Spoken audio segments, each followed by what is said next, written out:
Pour cette nouvelle saison estivale, le Creux de l'Enfer inaugure avec ses 3 expositions un nouveau format de programmation. 2 saisons de 3 expositions rythmeront désormais l'année avec une alternance à l'automne et au printemps. Caroline Mesquita, Lucie Douriot et Colin Récobéné proposent une traversée dans leur travail respectif au sein des 2 bâtiments du Creux de l'Enfer. Caroline Mesquita propose Grand Bassin, une exposition qui s'empare des 3 niveaux du Creux de l'Enfer et en métamorphose tous les espaces.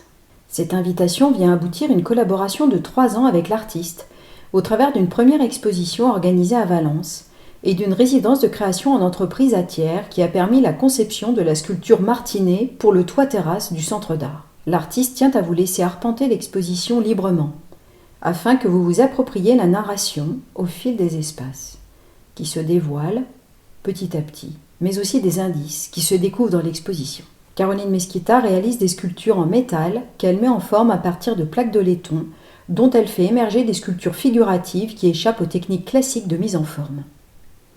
Comme des feuilles de papier, elle découpe, elle roule, plie, assemble et colore leur surface, tout d'abord de peinture, puis de patine essentiellement. Ces patines confèrent au matériau une grande capacité de métamorphose, permettant d'imiter différentes matières. Bois, pierre, plume, peau, eau, qui se présente également sous la forme d'une goutte de laiton poli, qui suggère à plusieurs endroits de l'exposition l'idée de la métamorphose. Le métal est ainsi en perpétuelle transformation. Comme au travers de l'histoire, quand les guerres cessaient, les canons et les armes étaient fondus pour devenir des pièces de monnaie ou des sculptures. Ici, c'est le laiton qui est à la fois sculpture, image animée, marqueterie, environnement. Au rez-de-chaussée, la scène débute par des cabines de bain jouant un rôle clé dans l'interaction créée avec le visiteur de ce théâtre aquatique, qui suggère l'endroit du change où chacune est dotée d'un œilleton en laiton, vous invitant à jeter un œil. C'est ici que vous découvrez des sculptures animées qui s'adressent à vous en stop motion. Un clin d'œil, des mouvements furtifs ou des signes vous sont faits pour pénétrer cet univers. À l'étage, nous faisons face à une fontaine où des gouttes de laiton coulent des robinets. Un bain de jouvence où s'amusent des personnages démembrés et qui semblent se régénérer sous une nouvelle forme dans ce bain vert de gris. Dans la grotte, c'est la roche qui sue des gouttes de métal doré et réanime d'une certaine façon la mémoire de l'activité coutelière. Voilà comment l'univers des œuvres de Caroline Mesquita crée un basculement entre un monde réel et imaginé.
Lucie Douriot propose un regard sur plus de 10 ans de travail, de production, mais aussi de réflexion sur l'origine de la matière.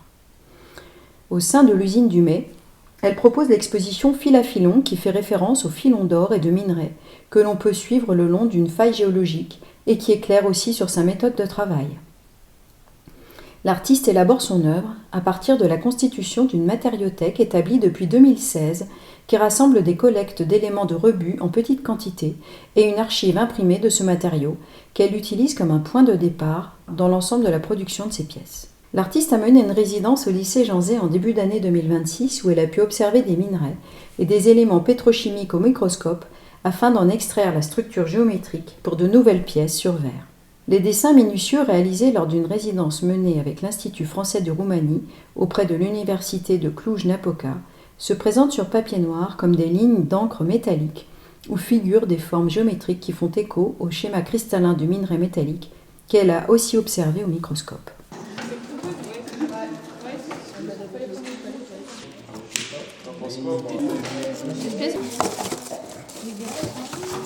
Parallèlement, le projet The Next Oil 2, réalisé en 2023, présente des éléments de verre incrustés de résidus de métaux issus de sa matériothèque. Composés de pâte de verre incrustées de limaille de cuivre, les facettes de ces sculptures évoquent aussi les formes géométriques du schéma cristallin de la monazite. Il s'agit d'un minerai de terre rare qui rejoint les préoccupations de l'artiste pour les extractions minières des matières premières stratégiques exploitées pour les énergies renouvelables. De la même façon, les 3 sculptures en plâtre, The Next Oil 1, réalisées 2 ans plus tôt, reprennent le même principe d'incrustation de limaille de métaux, mais cette fois sur plâtre. La pièce Plastocile, qui émane de la contraction de plastique et fossile, a été réalisée en 2018 sur l'île de la Réunion à partir de plastique recyclé et fondu. Elle évoque l'idée d'une plastification progressive des sols à l'ère de l'Anthropocène. Au fond de la salle, vous pourrez découvrir la dalle à Amolint, point de départ conceptuel de l'exposition, mais aussi pièce finale du parcours du visiteur. Elle est pour autant la toute première pièce de l'artiste, réalisée en moulage de plâtre. Produite à partir d'une boîte de chocolat dont les formes industrielles rappellent la silhouette de coquillage, ce bas-relief fait directement référence à la fameuse dalle à ammonite de Digne-les-Bains, un site naturel remarquable constitué d'une surface calcaire recouverte de plus de 1000 fossiles marins.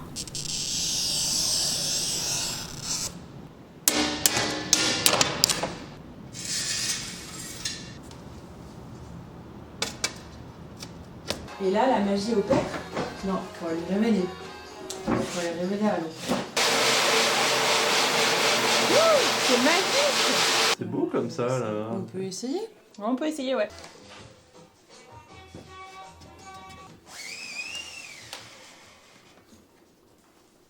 Waouh!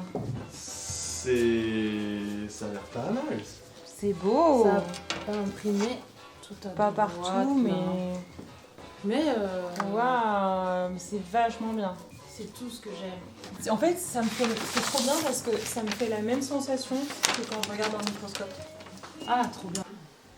Donc là, l'idée, c'est de tous les insoler à la chaîne. C'est Ouais. ça? Ouais. Ok.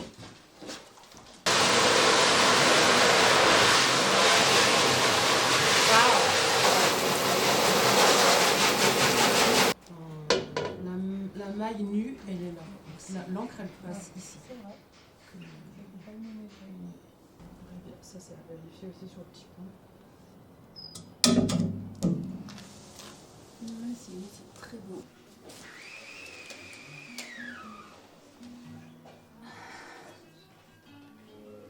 Maquet! Ok. Super.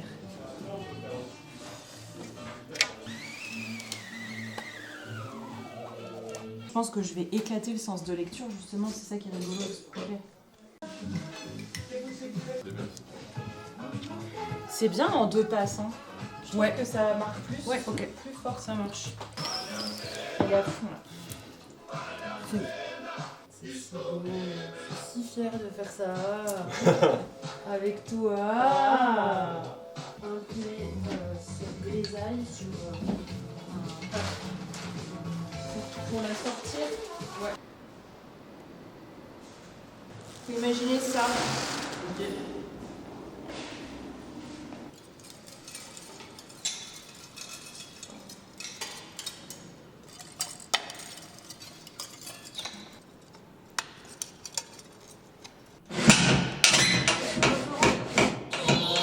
Il faut le mettre en avant. Oh punaise. Ok. Comme C'est beau. On est bon.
Colin Recobenet s'intéresse à la notion de temps et élabore son travail à partir de l'exploration de l'espace urbain.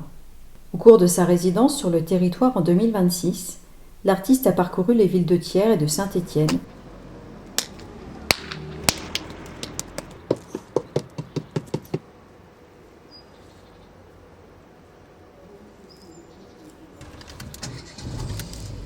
Ces villes sont marquées par des siècles d'histoire, mais aussi de transformations urbaines, et notamment par les traces de l'évolution industrielle et des conséquences de son effondrement.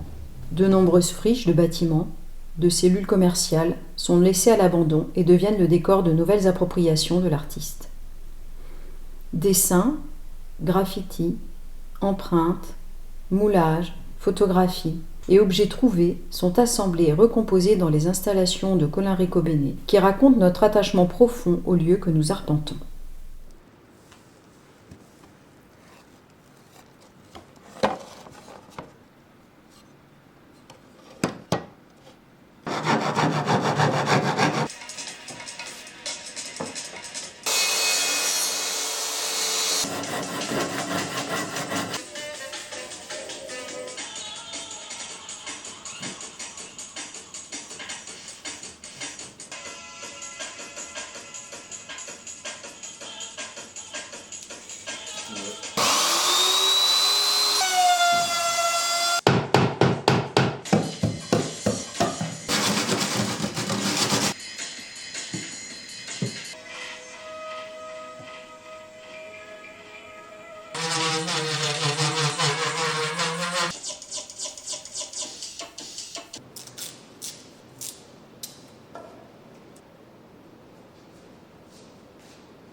C'est juste ma pièce qui est pas à droite.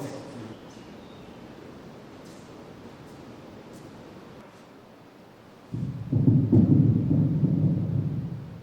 voudrais dire que c'est ça à peu près.